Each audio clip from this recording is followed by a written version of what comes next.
জানলা দিয়ে না আমরা বাইরে হইছিলাম সবাই গাড়ি ভাঙছে বলে তোমরা বের হয়েছিলে? আচ্ছা, গালি গালি মানে বাড়ি বাড়ি পাতিল দিয়ে বাড়ি বানছে। আচ্ছা ভালো হয়েছে আব্বু, কোনো সমস্যা নেই। এই যে পুলিশরা আছে, এই যে আমার গাড়ি, এই আমার গাড়ি এখন আমার বাড়ি যে আগুন ধরতেছে। আমি মাশরাফি বাইর নামে একটা ক্লাব করার উদ্দেশ্য করে কি করছিলাম, একটা স্পোর্টস ক্লাব। আমি স্বপন কাকার কাছ থেকে অনুমতি নিছি। এই দেখেন আমার গাড়ির অবস্থা, এই গাড়িতে ব্যানার ছিল, সেই ব্যানারটা কালকে দিয়ে উদ্বোধন করার কথা। এই যে আমার গাড়ির অবস্থাটা দেখেন, এখনো আমার এই যে এখানে আগুন ধরতেছে, দেখেন আগুন অবস্থা। উজ্জ্বল প্লাস উজ্জ্বলের বংশের অনেক লোক এখানে উপস্থিত ছিল এবং এই সবাই ক্যামেরা অন করো।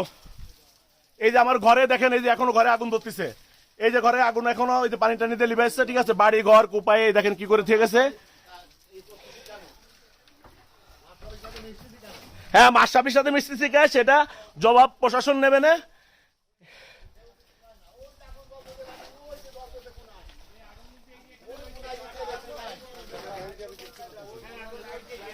এই আছে আমার গাড়ির অবস্থা দেখেন, একটা এক্স করলা গাড়ি। আমি খুব মানে আমার জায়গা জমি যা ছিল বিক্রি করে এই গাড়িটা দিয়ে আমি ইনকাম করে খাইতাম, সেই গাড়িটা পুরো দিয়ে গেছে।